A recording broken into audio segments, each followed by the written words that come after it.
In this video, let us see about the DDA algorithm. The full form of DDA is Digital Differential Analyzer. So using this algorithm, we'll be drawing a line.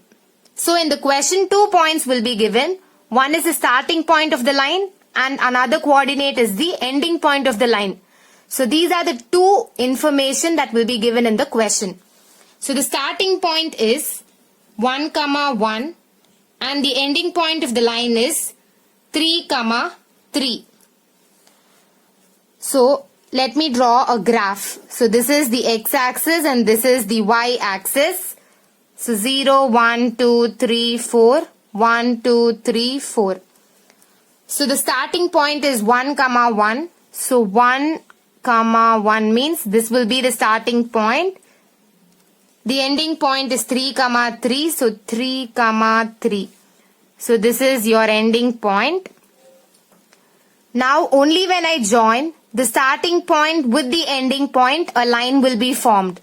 For that, I should find the coordinates that are present in between the starting and the ending point. Only after finding the coordinates that are present in between the starting and the ending point, I'll be able to connect those points and form a line. So our task is to find the points that are coming in between the starting and the ending point. Let us name the starting point as x1, y1 and the ending point as x2, y2. The first step is we need to find the slope. The slope is denoted by the alphabet m. So slope m is equal to delta y by delta x. Delta y means y coordinates difference. So y2 minus y1 divided by delta x is x coordinates difference. So x2 minus x1. So y2's value is 3 minus y1's value is 1 divided by x2's value is 3 minus x1's value is 1. So 3 minus 1 is 2 divided by 3 minus 1 is 2.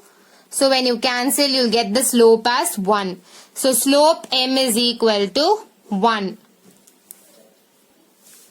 The step 2 is we need to find the delta x and delta y values. We know that m is equal to delta y divided by delta x. So from this, what is delta x? Delta x into m is equal to delta y.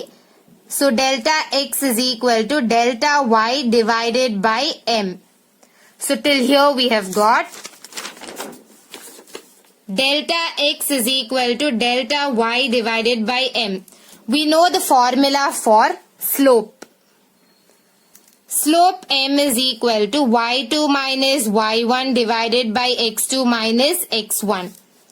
So delta y into 1 by m.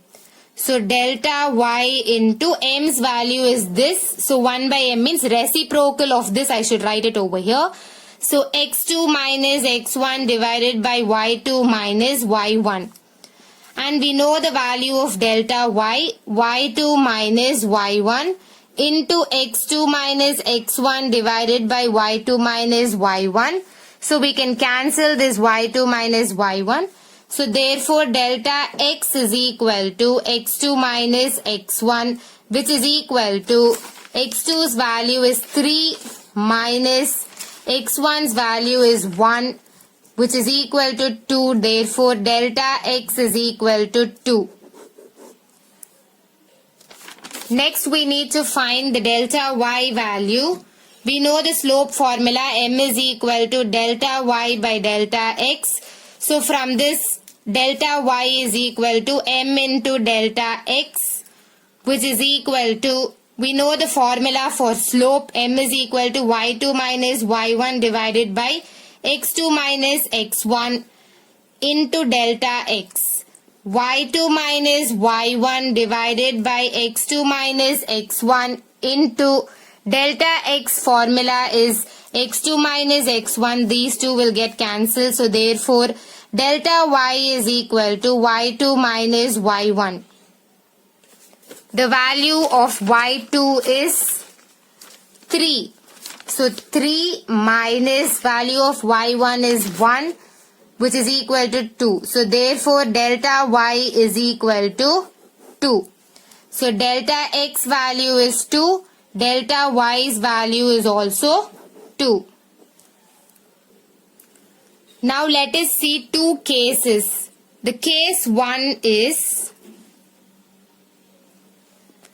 if delta x value is greater than or equal to delta y's value, then we need to assign delta x as 1 and xi plus 1 will be equal to xi plus delta x, which is equal to xi plus delta x value is 1, so xi plus 1.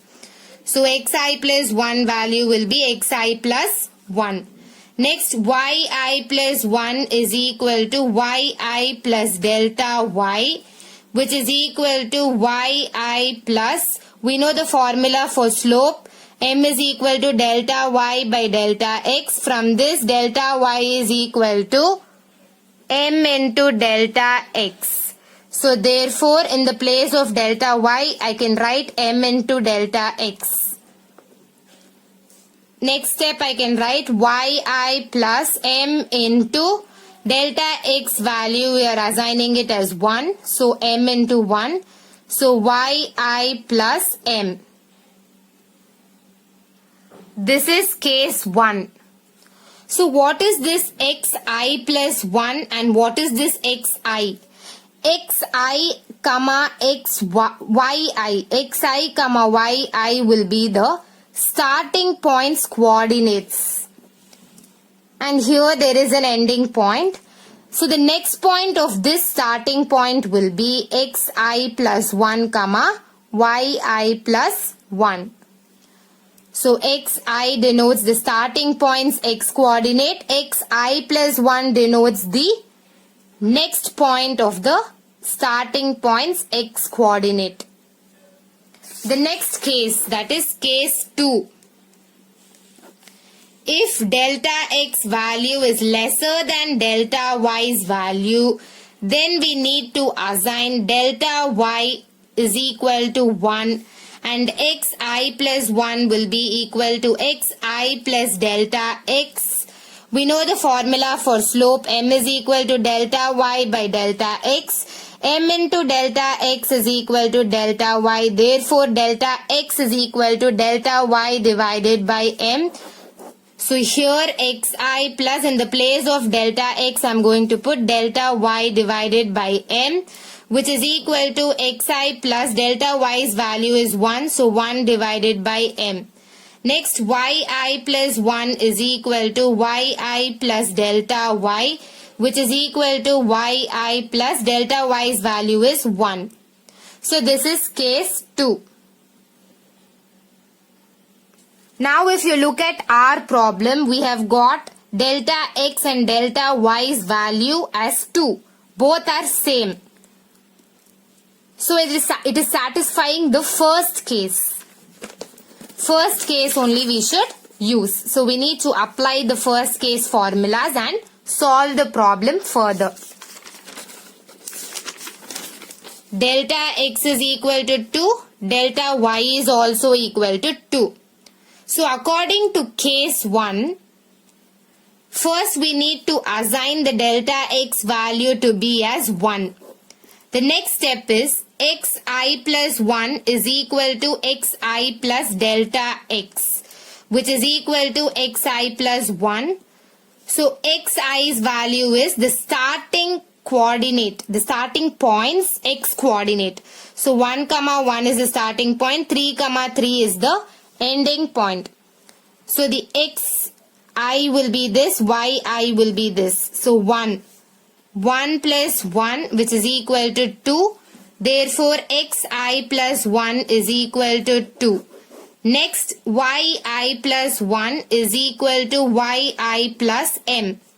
Yi's value is 1. So 1 plus m's value we found it in the first step, that is 1. Slope's value is 1. So 1 plus 1 is equal to 2. So therefore yi plus 1 is equal to 2. So the starting point is 1, 1. The next point of this is 2, 2. X coordinate is 2, y coordinate is also 2. So 2, 2. Now we can join this point with this point. And here the ending point is there, which is 3, 3. Now let us draw a tabular column. xi as the first column name. Next yi. Next xi plus 1. yi plus 1. So initial points, that is initial starting point is 1, 1. And then the xi plus 1 value and yi plus 1 values just now we found, that is 2, 2. So 2, 2. After finding out the next point, this will become the starting point for the next point. So 2, 2 will come over here. So 2, 2 will be my xi and yi's value. So 2, 2. So delta x value is 2 and delta y's value is 2. So both the values are same. So therefore I need to apply the first case again. So xi plus 1 is equal to xi plus 1. Here xi's value is 2. So 2 plus 1 is equal to 3. So I should fill 3 over here. Next yi plus 1 is equal to yi plus m. Yi's value is 2. So 2 plus m's value is 1, which is equal to 3. So therefore I should fill 3 over here. So next this 3, 3 will become the starting point. So 3, 3. So now if you see, in the question 2 points were given. One is 1, 1, another one is 3, 3. So we have already arrived at 3, 3. This is the ending point of that line. So therefore I can stop with this. So this problem ends over here. So this is the starting point 1, 1. The next point is 2, 2. And the last point is 3, 3. So now I can join all the 3 points. A beautiful line is formed using the DDA algorithm. We are stopping it here because the ending point that is given in the question is 3, 3. And over here we have arrived at the point 3, 3. That is the reason why we are not going to solve it further. If I have not arrived at the ending point that is given in the question, then I need to keep on solving till I reach that ending point. Once I get the ending point that is given in the question, I can automatically stop and list all the coordinates that are coming in between the starting and the ending point as the answer. So this is about the DDA algorithm. If you like this video, please like and subscribe to my channel and click the bell icon to get the new video updates. And please don't forget to share it with your friends. It may be very helpful for them. Thank you.